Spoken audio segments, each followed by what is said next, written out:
30 दिन का time frame दिया गया कि कोई भी रेजिडेंशियल एनओसी लेने के लिए आरडीए का दरवाज़ा खटकाएगा तो आरडीए 30 दिन के अंदर उसको एनओसी जारी करने का पाबंद होगा। 45 डेज़ इन्होंने कमर्शियल बिल्डिंग्स और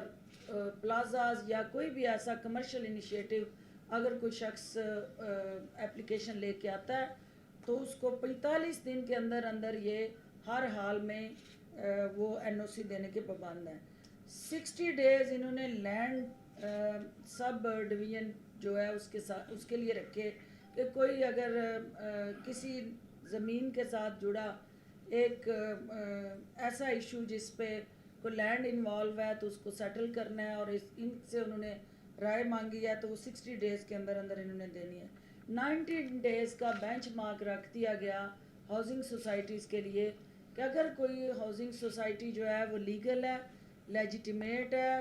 क्राइटेरिया को मीट करती है, जो इनके सेट पैरामीटर्स हैं उनको ओबे करती है तो उसको 90 डेज़ के अंदर अंदर जो है वो एनओसी मिल जाएगा। अब ये जहां हम ये चाहते थे कि रिफॉर्म्स के साथ इसको जोड़ा जाए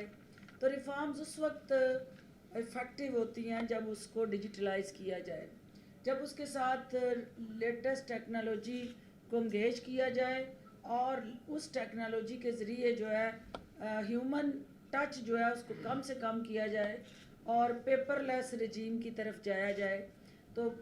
उस पेपरलेस रजीम की तरफ जाते जाते जो इन्होंने इनिशिएटिव उठाया उसमें सबसे अहम चीज़ ये की कि जो आपकी इससे पहले चल रही थी ट्रांसफ़र्स ऑफ डॉक्यूमेंटेशन और किसी उसको ऑनलाइन कर दिया और इसके साथ साथ ये इंश्योर किया कि जो हमारे बायोमेट्रिक्स हैं उनको नादरा के साथ अटैच कर दिया और वो सहूलत सेंटर नादरा के जो हैं वो एक फैसिलिटेशन दे रहे हैं। इसके साथ साथ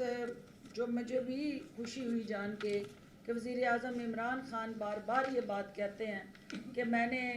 कमज़ोर, हस्ता हाल और हसारे का शिकार जो अदारे थे उनको मुनाफा बख्श और ताकतवर और आवाम के सामने जवाबदेह बनाया। तो ये इदारा जो है इसको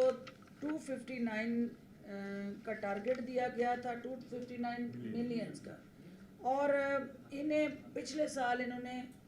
559 जो है वो मिलियन का टारगेट अचीव किया और अब तक जो है इनके पास 1 बिलियन इन्होंने सेव किया पिछले साल और इस साल मिला के, क्योंकि जो आपका हसारे का दायरा हो जहाँ पे आप हमेशा अब हुकूमत को टीका लगा रहे हों, आवाम के ख़जाने से पैसे ले के तनख्वाहें दे रहे हों या वो सिस्टम इंफ्रास्ट्रक्चर चला रहे हों, तो वहाँ अगर अपने जो दायर आपकी ड्यूटीज़ और रजिस्टर्ड आपका रोल है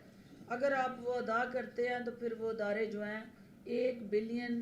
के मुनाफे में चले जाते हैं और फिर उसके लिए आप अपने लोगों को रिलीफ देने के लिए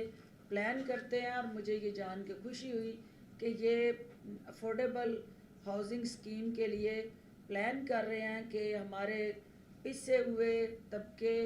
तनख्वाहदार अफराद या ऐसे शहरी जो बड़ी बड़ी सोसाइटियों में नहीं रह सकते, अफोर्ड नहीं कर सकते, उसके लिए भी अल्टरनेटिव प्लान लाएं और आरडीए उसमें इन्वेस्टमेंट करने के लिए तैयार है। इसकी जो ट्रांसपेरेंसी है उसको इंश्योर किया गया और ट्रांसपेरेंसी की जो को इंश्योर करने की वाज़िया मिसाल ये है कि 1300 नक्शे जो थे वो आरडीए ने पिछले 3 साल के अंदर अंदर अप्रूव किए हैं और वो 1 साल के अंदर पिछले 1 साल में 1300 नक्शे अप्रूव किए गए हैं और आवाम की जो जायज़ ज़रूरत थी उसके रास्ते में कोई रुकावट नहीं डाली गई और जो प्रोसेसिंग और सबमिशन है उसको इन्होंने ऑनलाइन कर दिया है कि कोई एप्लीकेशन देता है उसकी प्रोसेसिंग के तक का जो टाइम है वो उसको इधर आने की ज़रूरत नहीं है। और बायोमेट्रिक्स मैंने आपको बताया कि उसके साथ कर दिए गए नादरा के